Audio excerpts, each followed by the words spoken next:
Ahora. Bien. Bueno, chicas, vamos a iniciar. Aprovechamos de ir adelante, así a ver si no alcanzamos a hacer al menos una horita de clase, porque con estas condiciones de tiempo no sé cuánto nos permita. Antes que nada, les aviso que autorizaron el parcial. Entonces, tendríamos parcial el 1 de octubre.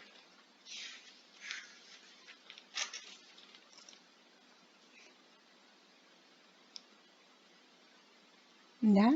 1 de octubre. ¿Qué unidades, profe? La unidad, la 1, 2 y 3. Ay, se me sola. ¿Qué pasó?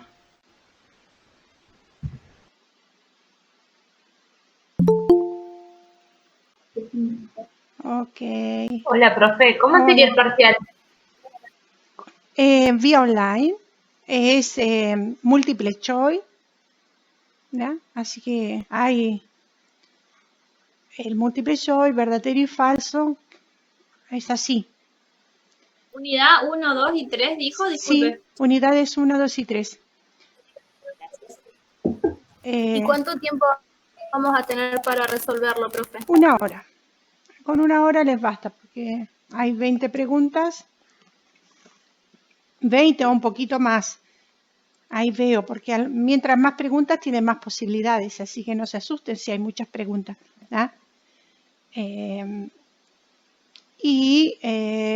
Por eso digo, si hay dudas, preguntas, este es el momento de ir aclarando antes de seguir adelante con las otras unidades. Así, porque es bastante, chicas, parece, pero... A ver, alguien está preguntando y yo no logro ver el chat. ¿Alguien me puede decir qué escribieron? Porque yo no logro... Fernando pregunta la fecha del parcial y dice que va incluida la unidad 1, 2 y 3. Sí. La fecha es el 1 de octubre. Es un jueves, por eso. O sea, tienen 12 días para prepararse bien. Porque si no, es verdad, va a quedar mucho para el final. Y acuérdense también los videitos, que es hasta esta noche. El de guantes. Una postura de guantes. ¿Se escucha? ¿Sí? Bueno. Sí, profe, se escucha bien. Sí, bien.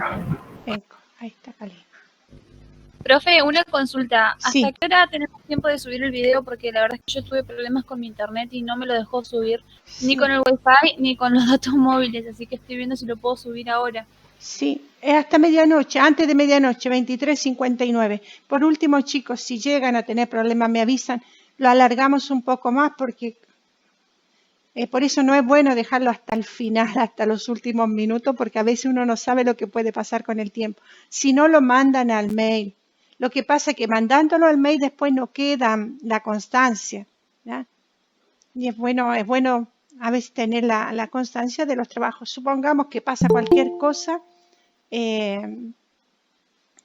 Tenemos dónde recuperar las cosas, porque, por ejemplo, mi correo yo tengo que borrar, si no después no me funciona la computadora, porque son cosas que pesan.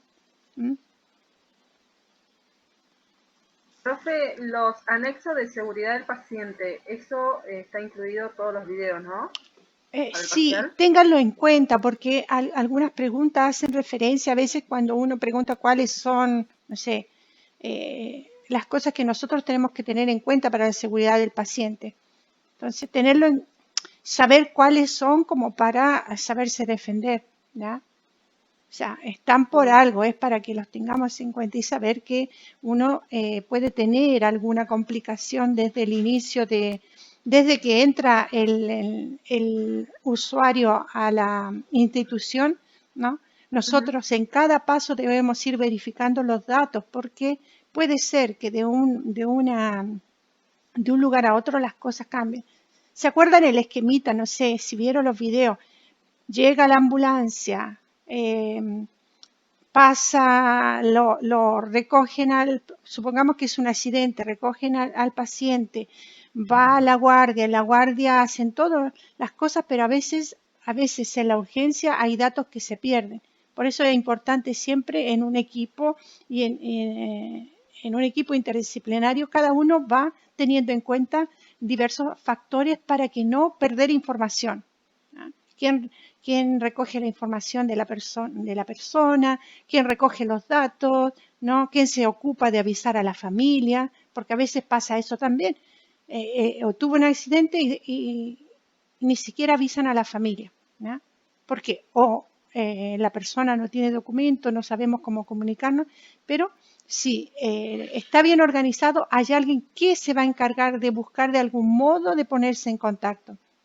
Y ahí empiezan a jugar también las interacciones entre las otras instituciones, chicas, porque nosotros no trabajamos solos.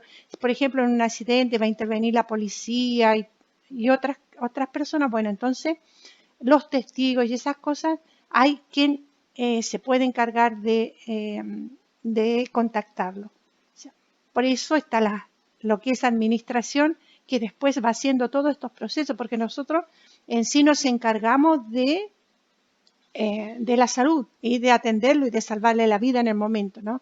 Pero las otras cosas, como avisar a su familia, buscar la información de la persona, esto también es importante. Que no quede como un NN en el servicio por mucho tiempo, que suele pasar. No está identificado, porque a veces sucede también que a veces salen, no hay identificación, no encontramos nada. O la persona sufrió un golpe y no se recuerda nada, eso también es posible, no pasa solo en las películas. Bueno, ¿preguntas?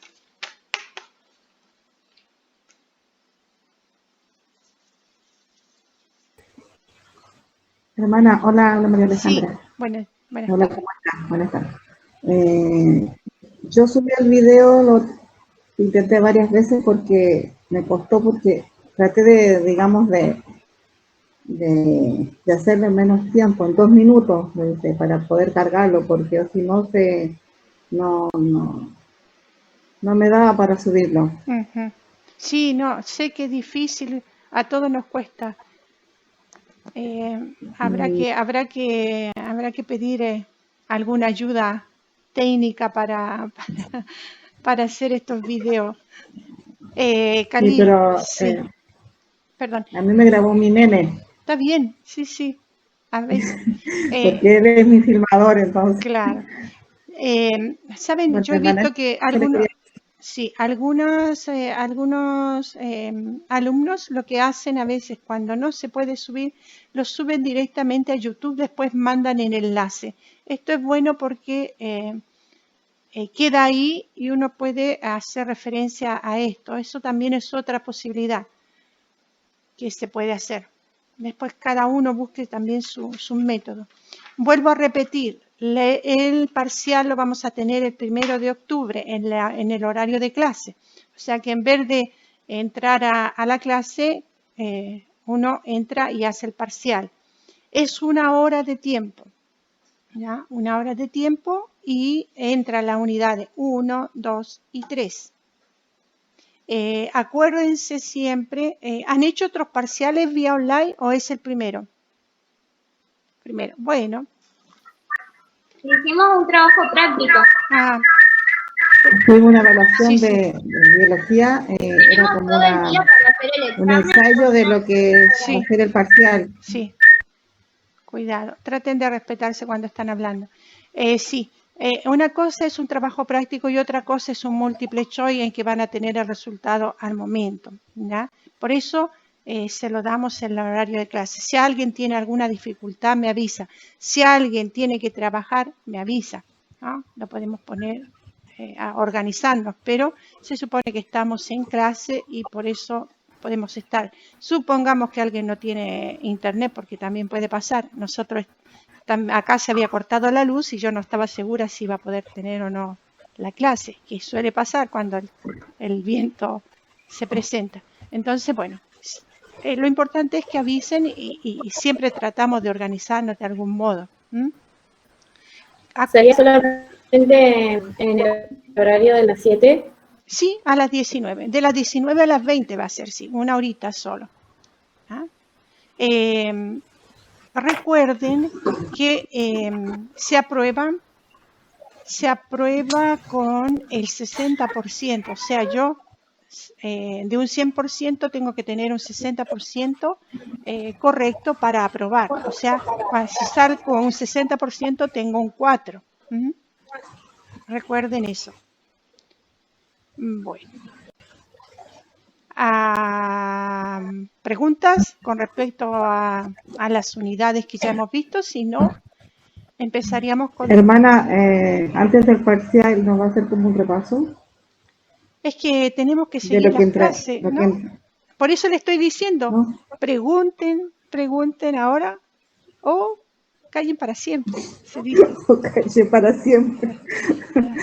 Por eso, cuando venimos a la clase, ustedes deben prepararse. No pueden venir, vamos a ir a escuchar. No, la cosa es participativa y a la clase yo traigo las dudas. O sea, ahora yo les había puesto un tema, pero tienen todo lo otro atrás. Siempre vayan repasando, vayan viendo qué es lo que no se entiende o qué es lo que debería, que a lo mejor no quedó claro.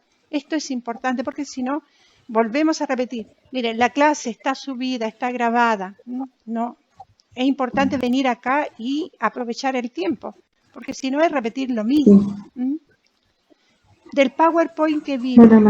Del PowerPoint que vieron sobre las vías de administración de medicamentos. ¿Qué dudas tienen o qué necesitan aclarar? Porque eso era lo que estaba para ver, ¿o no? Hay el apunte donde también se pone lo que es, para ayudarlos un poco, ya que el cuadernillo todavía no lo tienen. Este apunte también tiene una forma de presentar y una pequeña evaluación. ¿Ah? Vayan leyéndolo porque eso les va a ayudar. ¿Ah? Les va a ayudar a darse cuenta si saben o no saben con respecto a lo que se está presentando. Bueno, aquí tenemos las vías de administración de medicamentos. Esto es un resumen así. Tenemos la vía digestiva. ¿Se acuerdan que nosotros habíamos visto que hay una forma de administración, la vía digestiva, que es la más larga, la que tiene todo un proceso, y que voy a tener como biodisponibilidad del medicamento una cantidad mucho menor que cuando la hago por una vía parenteral, ya sea esta, endovenosa e intramuscular. ¿No? Aquí, en la vía digestiva, las mucosas que tenemos son la vía oral y la mucosa rectal, que es la porción terminal del intestino grueso. En ambas, tras la absorción del fármaco, se incorpora al circuito venoso mayor que deriva directamente en el corazón, ¿no? Y desde aquí se distribuye. Pero en la vía oral vamos a pasar todo el mecanismo del hígado, o sea, va a pasar por el estómago, va a pasar por el hígado y después a la digestión y por último a todo el torrente sanguíneo. Así que es mucho más largo. Bueno, en el resto de la mucosa digestiva, ¿no? El medicamento se incorpora una vez absorbido al circuito venoso menor, que pasa por el hígado antes de llegar al corazón. ¿Ya? Este dato, chicas, es importante porque implica una metabolización del fármaco y disminuye la biodisponibilidad. Acuérdense que si nosotros llegamos a decimos, si por ejemplo les preguntara, ¿cuándo tenemos mayor biodisponibilidad de medicamentos? ¿En la vía parenteral o en la vía digestiva o en la vía oral? Tenemos que recordarnos de esto, que la vía oral va a pasar todo el proceso, al hígado, al tubo digestivo y después a todo el aparato sistémico, o sea, la circulación sistémica. Entonces, la biodisponibilidad del medicamento va a ser mucho menor. Esto también lo van a ver en EDI, en química, ¿ya? Cuando van viendo cómo la cantidad de medicamentos, no sé si han puesto atención, cuando nosotros ponemos una medicación endovenosa, a veces las dosis son mucho más pequeñas porque la acción que tenemos es más directa, ¿ya? Y cuando hacemos oral, la dosis es mayor porque hay que calcular todo este proceso. O sea, ya están los medicamentos adaptados para eso. ¿Se entiende hasta acá? Profe, lo que yo entiendo Sí.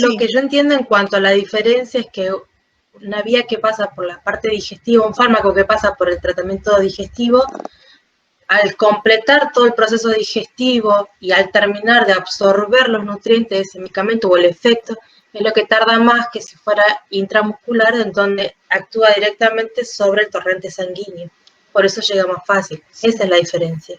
Sí, pero también la biodisponibilidad del medicamento va a ser menor, ¿no? Menor en el digestivo. En el digestivo, sí. Claro. ¿No? En el digestivo, porque el otro va más directamente, no pasa todo el proceso digestivo. Eso.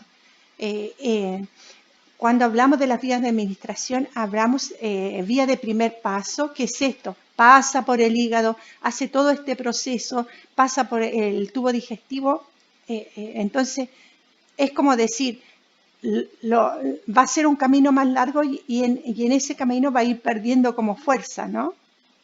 Por decirlo en modo esquemático. Bueno. A ver, se me perdió la pantalla. Entonces les decía que acá, el dato que es importante, ¿no? ¿Qué pasa al hígado? Y implica una metabolización del fármaco que hace que disminuya la biodisponibilidad del mismo. Esto se conoce como efecto de primer paso o metabolismo de primer paso. Cuando nosotros hablamos de esto, metabolismo de primer paso, es esto. ¿Qué ocurre cuando va a la vía digestiva? O sea, cuando hago un medicamento vía oral, ¿no? Y el fármaco llega al organismo, yo lo pongo en la boca, no, y según la característica también del fármaco, los jugos gástricos del estómago van a actuar. De acuerdo, o sea, puede tener la ionización del fármaco hace que la absorción sea más difícil. ¿Por qué? Porque si nos damos cuenta, algunos fármacos están con un revestimiento para proteger de los jugos gástricos. Después, cuando llega al intestino delgado, cambia el pH, porque nosotros tenemos en el estómago, tenemos un pH mucho más ácido que el que tenemos en el intestino delgado, que es la primera porción, ¿no?, del duodeno, donde generalmente ocurre la absorción, ¿ya? Y todos estos procesos de absorción en contra de gradiente, aunque difícilmente se logran los niveles plasmáticos suficientes para que sean efectivos. Por eso, cuando tenemos que elegir una vía rápida, no vamos a elegir la vía oral o digestiva, sino que vamos a elegir la vía parenteral.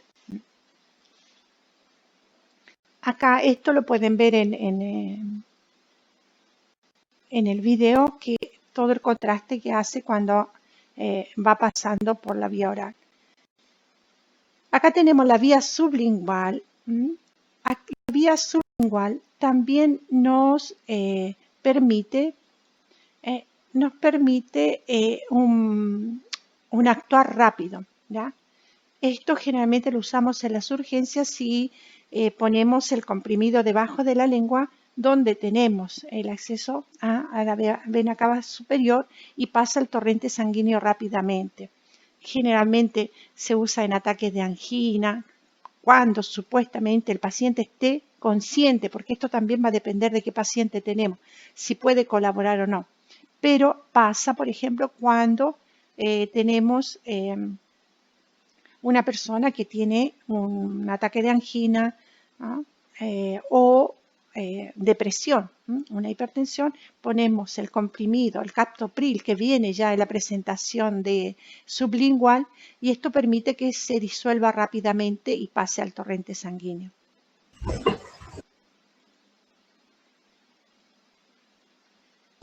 Hermana, Sí, hay también algunos medicamentos para las personas que tienen, digamos, tienen problema al corazón, que también usan el medicamento sublingual.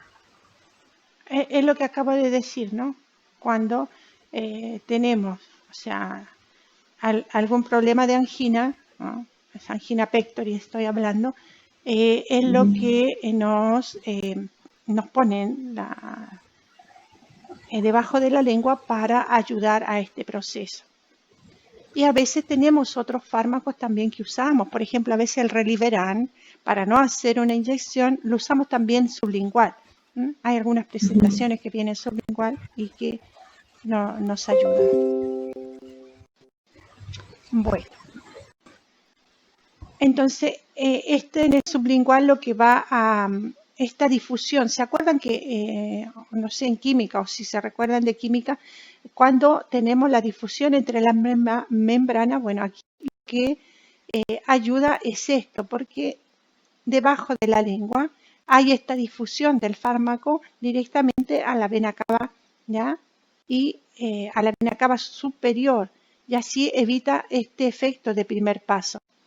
Aquí era lo que decíamos, ¿no? Estos fármacos, aquí tenemos la nitroglicerina y la metroclopramida o Reliveran, que le llamamos con el nombre comercial, que usamos para un efecto rápido. La vía gastroentérica, esto también a veces tenemos problemas de deglución, pacientes que tienen problemas de garganta o algún problema en la parte superior del tubo digestivo, entonces lo que se hace es el uso de sondas como o la sonda nasogástrica o bien directamente con ostomías o gastrostomía, yeyunostomía o colostomía, ya este proceso llamado gastroclisis, ¿no? El principal factor es tener en cuenta la diferencia de pH que hay en las mucosas. Después tenemos la vía rectal. Esto también se utiliza para conseguir efectos locales. Se utilizan cuando tenemos dificultades para administrar por otras vías. ¿Ya? Y el fármaco lo introducimos a través del recto. Puede ser, ¿no? Supositorios o también con ayuda de la infusión lenta de grandes volúmenes que se denomina proctoclisis.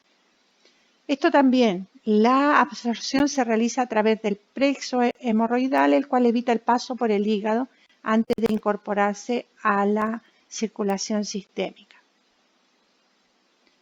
A veces el problema depende de cómo esté el intestino grueso, ¿no? Cuántas heces tenga, y esto a lo mejor puede producir también problemas. Si supongamos que es una persona que no evacúa diariamente, bueno, nos podemos encontrar con esta dificultad. Hasta acá, ¿cómo vamos? ¿Se entiende?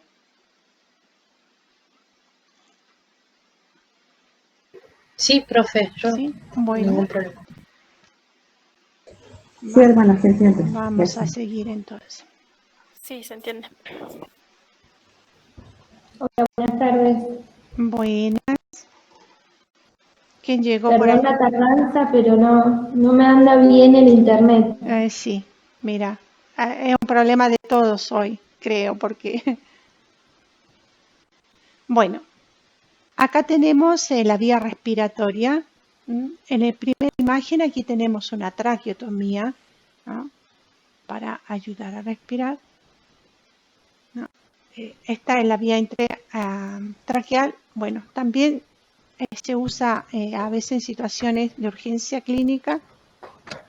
La vía intraalveolar, esto es lo que consiste en aplicar un fármaco diluido habitualmente o en suero mediante presurización y micronización de las partículas de tal forma que sean inhaladas y vayan al interior en el aire empleado. Acá tenemos lo que generalmente llamamos la nebulización. Acá tenemos la aerocámara, que se suele hacer con las personas con problemas bronquiales o de asma, etc. Luego tenemos la vía tópica, ¿no? Donde usamos diferentes cremas que generalmente son los que se usan o tipo parches. La vía tópica utiliza la piel y las mucosas para la administración de los fármacos. Entonces, puede ser, incluye la mucosa conjuntival, oral y urogenital. Las características de esta vía es que se busca fundamentalmente el efecto a nivel local. No está tan interesado en la absorción de los principios activos, sino que va más a lo local.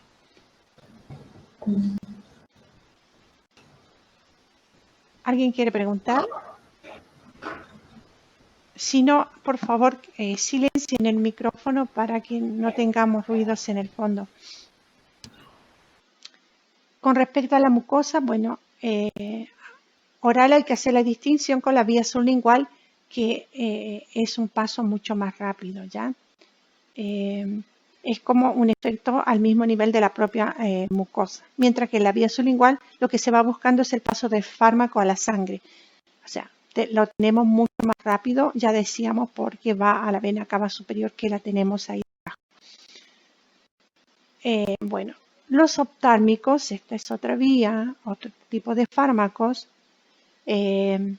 son también de uso tópico, se utilizan por sus efectos en el sitio de la aplicación. Los fármacos también se absorben a través del drenaje ocular, no son metabolizados en el hígado de la manera que de la administración oftálmica de gotas o antianérgicos o corticoesteroides, que a veces pueden también darnos efectos no muy agradables, ¿ya? Para que se produzcan efectos locales es necesario que el fármaco se absorba a través de la mucosa de la córnea, ¿no? Por tanto, las infecciones o los traumatismos corneales aceleran la absorción. Y los sistemas prolongan también esta duración de la acción, por ejemplo, las suspensiones, las pomadas, son de gran utilidad en el tratamiento oftálmico. Luego tenemos la vía óptica, ¿no? En la vía de administración de fármacos consiste en la aplicación en el conducto auditivo externo, principalmente de líquido. Generalmente todos nos hemos colocado la gotita cuando hemos tenido problemas de oído, inflamación o infección, o cuando nos ponemos la gotita para sacar el cerumen que se puede haber quedado en nuestro conducto auditivo, ¿ya? Acá tenemos la vía transdérmica, que son estos famosos parches, ¿no? Se usan mucho, hay parches para métodos anticonceptivos, para tratamientos de quimioterapia, hormonales, etc. Estos son la utilización de terapéuticos transdérmicos ideados para conseguir un aporte percutáneo de principios activos a una velocidad programada, ¿no? O durante un periodo que tienen establecido. Bueno, esto es un poco todo lo que es la vía oral y digestiva. ¿Alguna pregunta con respecto a esto? ¿Hay alguna confusión? Si no, me parece que es bastante claro. Lo importante es acordársela, porque después uno es eso. Recuerden siempre, cuando necesitamos un efecto rápido, voy a usar la vía parenteral, ¿no? O sea, parenteral quiere decir que va a ser endovenosa, intramuscular. Voy a usar estos mecanismos para llegar, sobre todo en las urgencias. Ok. Profe, Sí, en la vía parental, cuando dice que es irreversible, sí. ¿a qué se refiere? ¿A que no? Irreversible, por ejemplo, Candela, lo que pasa que si yo tomo medicamento, por ejemplo, vía oral, tengo un tiempo hasta que sucede la absorción. Entonces, por ejemplo, me comí todos los comprimidos, ¿ah? Y hay un tiempo, me pueden hacer un lavado de estómago, pueden, ¿ah? En cambio, la vía parenteral, como va directamente al torrente sanguíneo, no es que pueda No hacer se nada. puede hacer nada, Claro. digamos, para... Por eso tengo que Ok. estar muy atenta en no equivocarme en el fármaco, que sea la dosis adecuada, etcétera. Y cuando lo estoy administrando, estar atenta a las reacciones que pueda tener el paciente, porque me tengo que detener en modo veloz para no causar daño, ¿ya? Porque estoy Claro. yendo directamente. ¿Se entiende? Es por eso. Sí, Esa es la diferencia. Ok. bárbaro, gracias. Hermana, Sí. la estaba escuchando y sí hay que tener mucho cuidado. Cuando a mí me operaron de apéndice en la clínica Pasteur, me estaban poniendo una medicación vía venosa, o sea, por el suero, y yo vi cuando cuando la enfermera puso en la botellita, no tenía mi nombre, y le digo, no, está equivocada porque no, yo soy María, bueno, no es mi medicación, creo que te equivocaste. No, y me miró con una cara así, pero se puso todos colores, y era para la paciente que estaba al lado mío. Sí. Y yo me di cuenta, porque dije, si no, Dios, dije, no, si quizás que me colocan la... Y suele pasar por eso, ¿no? Cuando estamos haciendo la medicación, tenemos que ir verificando todas las veces, ¿es usted la señora tal? ¿Es usted esto? ¿Es o no alérgica? Siempre preguntar si el paciente está consciente y si no, leer 1, 2, 3 veces, no importa, pero estar seguro, ¿m? Y verificar. Esto es muy importante porque nos podemos equivocar y nos vamos a equivocar, ¿ah? Lo importante es darse cuenta y poder actuar rápido, porque eso también. Y no esconder lo que hicimos, porque eso es peor. O sea, decir, me equivoqué, ¿cómo podemos hacer para revertir el daño que hice o el problema que va a generar? A veces nos equivocamos con cosas simples que no van a causar mayor daño, pero a veces hay daños muy graves que después nosotros vemos en las personas que encontramos. Así que por eso hay que estar muy atentos. Bueno, la vía parenteral, como decíamos, y decía antes Candela, bueno, esta vía es rápida y es irreversible porque vamos directamente al torrente sanguíneo, ¿ya?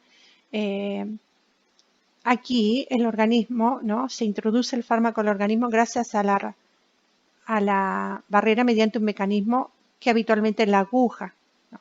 Ponemos un catéter, ¿ya? Si es vía intravenosa, el catéter para la administración de esto, o vamos directamente con la aguja y ponemos la medicación.